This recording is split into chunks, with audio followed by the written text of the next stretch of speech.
psikologi dengan cara ringan, asik, dan tentunya relate dengan kehidupan sehari-hari. Nah, topik kali ini bakalan berbeda nih dengan topik-topik sebelumnya. Karena di sini kita akan membahas mengenai teori belajar dari Edward Tolman. Nah, di sini teman-teman ada nggak sih yang pernah berpikir kayak belajar tuh hanya sekedar buat nilai bagus aja atau biar nggak dimarahin orang tua atau guru? Nah, podcast kali ini cocok banget nih buat teman-teman yang pernah berpikir kayak gitu. Tapi aku di sini nggak sendirian. Aku bakal ditemenin oleh narasumber yang super duper asik tentunya. Kita langsung panggil aja narasumber kita sore ini, Immanuella.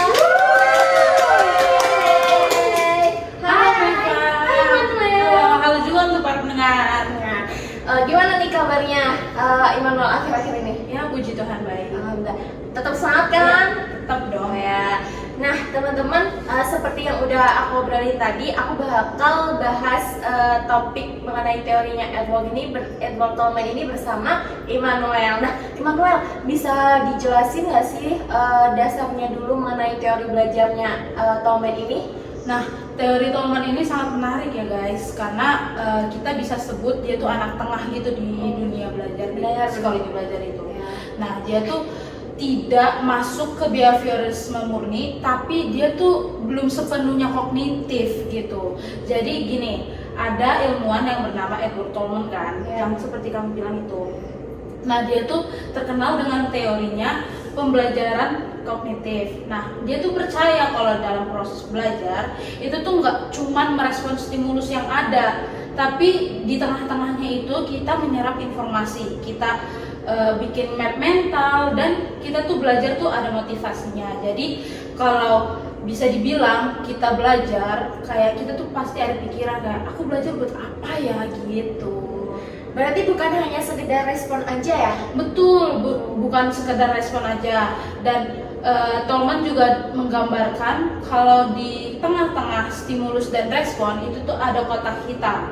Nah, kotak itu yaitu informasi. Jadi otak-otak kita tuh menyerap informasi yang ada. Jadi itu lebih kompleks gitu loh pemikiran kita terhadap sesuatu gitu. Wah, ini udah mulai dalam nih ya? Iya, udah betul, mulai betul. menarik nih. Nah, jadi kayak kita tuh belajar tapi belum menunjukkan hasilnya gitu ya? Iya, betul. Nah, kadang kita tuh nggak kayak gimana ya, kita nggak menyadari kalau kita belajar.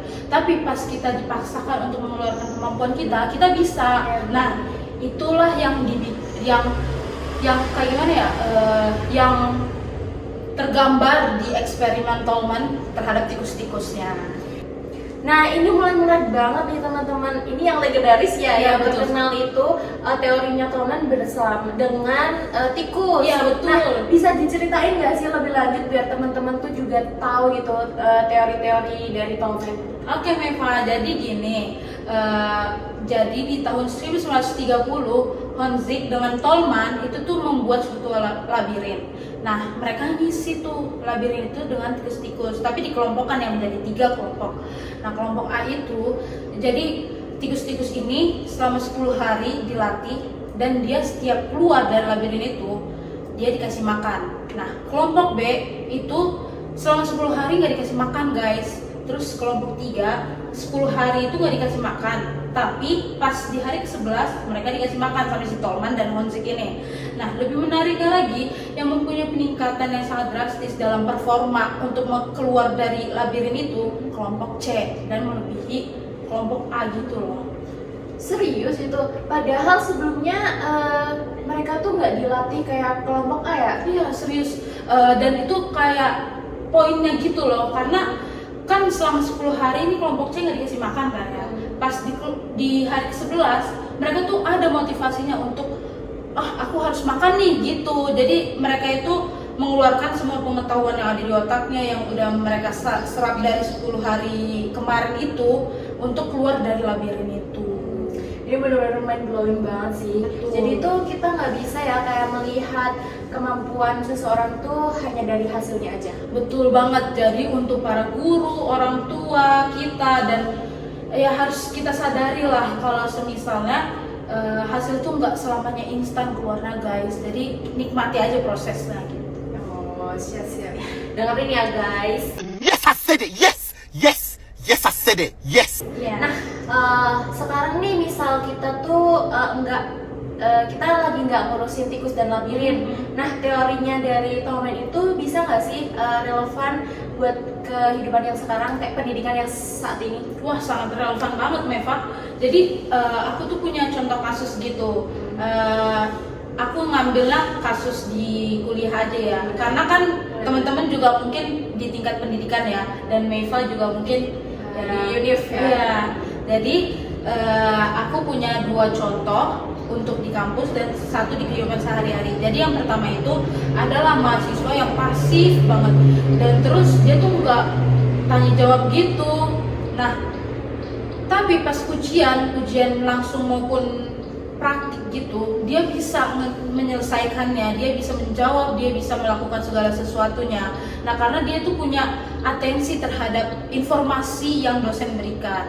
Nah, ini bukan contoh sih yang kedua ini, tapi kayak lebih ke jangan dilakuin lah kayak dosen yang dimana dia terpacu dengan nilai dan hukuman. Jadi kayak ada mahasiswa yang aktif dikasih nilai yang bagus, tapi kalau yang pasif dikasih hukuman dengan nilainya yang jelek gitu.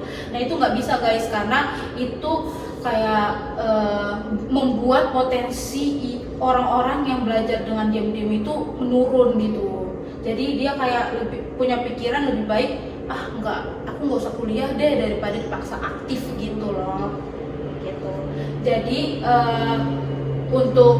untuk contoh dalam kuliah itu ya seperti itu. Tapi kalau untuk sehari-hari seperti Maifa aja deh, Maifa menyetir. Selama ini kan Maifa menjadi penumpang nih, terusan dipaksakan untuk hari ini menyetir ke tujuan A. Oke. Nah, habis itu Maifa nih tanpa lihat maps nih udah tahu. Karena apa? Karena atensinya Maifa itu ada di arah mau menuju ke tujuan A gitu. Tapi emang bener banget sih, aku tuh sering kayak gitu, kayak kirain tuh aku nggak hafal jalan, tapi kayak setelah diinget-inget tuh ternyata ya inget gitu loh. Nah iya, dan itu tuh berlaku untuk skill lain guys, yang kayak kalian melihat tutorial di YouTube. Nah, kalian tuh nggak langsung untuk mempraktekannya, tapi tunggu sampai habis dulu nonton, habis itu kalian lakukan dan kalian bisa. Karena apa? Karena atensi kalian ada di tutorial itu. Tapi ngomong-ngomong, pasti banyak ya kayak yang nggak setuju dengan teori ini. Nah, menurut Immanuel ada nggak sih kayak kritik saran buat ini teorinya ini? Ya pasti ada, karena di tahun 1930-an ya, itu tuh tidak ada alat untuk mengukur mengamati otak-otak kita. Karena kan bisa dilihat dari sebelumnya kan aku bilang ini anak tengah kan. Nah, kita bayangkan aja anak pertama behaviorisme kan. Nah, dia tuh terkenal dengan adanya observable yang bisa diukur. Nah, sedangkan anak tengah ini nih, yang teori Tolman ini nggak bisa diukur. Jadi banyak ilmuwan yang bilang tuh kayak teori ini tuh pakai asumsi internal aja, katanya kayak gitu. Tapi kan sekarang udah beda ya? Ya udah beda banget, karena kan neuroscience kan juga berkembang pesat kan ya. Jadi kita tuh tahu kalau otak kita itu membentuk map kognitif. Jadi ya kita mempunyai proses internal dalam pemrosesan belajar gitu. Berarti ini ya, topik kita kali ini tuh benar-benar bikin kita tuh berpikir ulang ya mengenai teori belajar tuh, proses-proses belajar. Benar. Wah, pembahasan kita kali ini benar-benar bikin kita tuh kayak mikir ulang lagi ya mengenai teori belajar dan proses belajar tuh. Betul banget. Jadi untuk kalian-kalian mahasiswa, entah siswa, terusan yang belajar di kampus, di sekolah, atau belajar dari pengalaman hidup, ya betul. Jadi kalian tuh harus tahu kalau misalnya proses kalian tuh udah valid, udah benar. Cuman emang hasilnya belum tampak aja, kayak semacam kita tuh lagi ada di kotak hitam aja. Benar, buat kalian nih yang mungkin sekarang kayak ngerasa stuck terus belum kelihatan pintarnya, kalian tuh jangan pernah mikir kayak gitu lagi ya guys. Sebenarnya kalian tuh baru istilahnya kayak mencari peta kalian, membangun peta kalian, dan nantinya kalian tuh tinggal jalan lurus aja menuju kesuksesan dari hasil kalian tadi. Ya gitu. betul banget. Dan kita tuh harus mempunyai tujuan dan motivasi guys, karena itu penting banget. Jadi kita tuh belajar tuh bukan untuk ujian aja, tapi kita tuh ada arahnya gitu. Jadi kita mau bikin masa depan kita kayak gimana, kita harus belajar kayak gimana juga, kayak gitu. Benar-benar menarik sekali kan teman-teman episode kita kali ini.